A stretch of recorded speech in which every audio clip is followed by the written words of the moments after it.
పల్లెస్థులు నిజం చెప్తున్నా వినండి, మట్టి మనసులో మేము. నిజం చెప్తున్నా వినండి, మట్టి మనసులో మేము. కర్మలించే సింధూరం మా మనసు అవుమల్లా కోడి పుణ్యం నిద్రలేసి అర ఎకరం ఆకిలి తిరగిగా ఉండి చేతపాయి నీళ్ళని బొగ్గినతో చేసి వెంట కలిపి అల్లు చల్లి ముద్దులు పెట్టే ఒళ్ళంతా కదిలి వ్యాయామం చేసినట్టు ఉండేది. ఇల్లంతా అందంగా కనబడేది. మా నాయనమ్మ పుల్లమ్మ చల్లని తల్లి కొంచెం ఒడ్లు కుదురు నిండా పోసి అంత కోడలు కలిసి నడుస్తుంటే రోగండ కోలాటం ఆడుతున్నట్టు ఉండేది. ఎక్సర్సైజ్ చేసినట్టు ఉండేది. ఒళ్ళు నరాలు కదిలి శరీరానికి బలం పెంచేది. మసాలు దట్టంగా వేసి కట్టెల పొయ్యి మీద నాటుకొని కూర కుసకుత ఉడుకుతుంటే కమ్మని వాసన వాడవాడంతా చుట్టేది. కొంచెమంత కారం ఒత్తుగా కలుపుకొని 4 ముద్దలు గట్టిగా తింటే దగ్గుబట్టం కారం.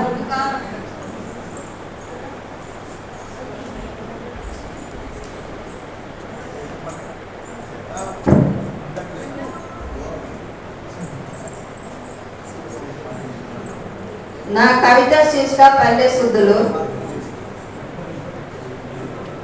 నిజం చెప్తున్నా వినండి, మట్టి మనసులో మేము.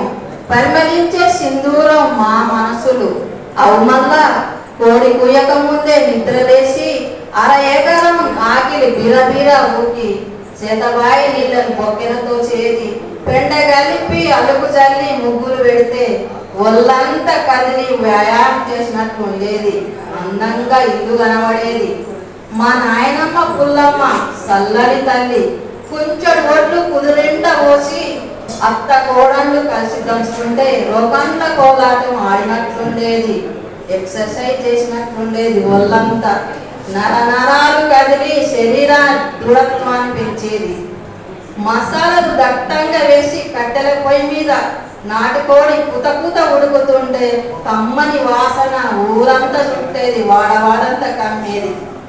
కొంచెమంత కారం ఒత్తుగా కలుపుకొని 4 ముద్దలు గట్టిగా తింటే పడిశము దెంకపోయేది. గొడ్డు కారం కోరోజనం అటువంటిది. మరి అమ్మ లక్కలు చిన్న పెద్దలు చెమ్మ చెక్కలు ఆడితే అరచెయ్యి రాకిడి పడి రక్త సరఫరా చక్కగా జరిగేది. ఏ నొప్పి రోగం దానికి వచ్చేది కాదు. తీరొక్క ఆటల కిరణాలు పల్లెటూరు జానపదాలకు పుట్టినీళ్ళు, పల్లె పండుగలు ముచ్చట్లు. మా ఇంటి ముందు ఓ అరుగు, మా తాత ముత్తాతల సింహాసనం. చిన్న పెద్దలు కూర్చొని మా ఆయన దోస్తు అరుగు వచ్చిపోయే వాళ్ళకు ఇచ్చి గయ్యాలు కొనుక్కునే సరదాల పందిరి.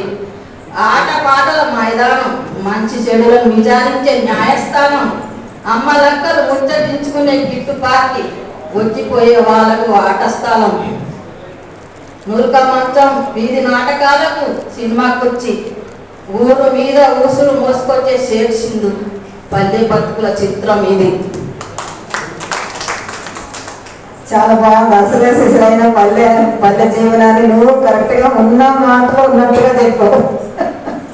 ధన్యవాదాలు మీకు.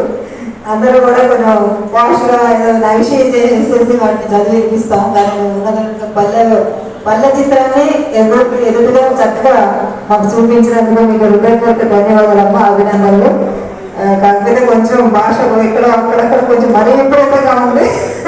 అది ఒక్కడే తప్ప అది వాడక భాష అని అంటారు కానీ కొంతమందికి ఇబ్బందిగా అనిపిస్తుంది. కానీ చాలా బాగుంది. తర్వాత మంజుల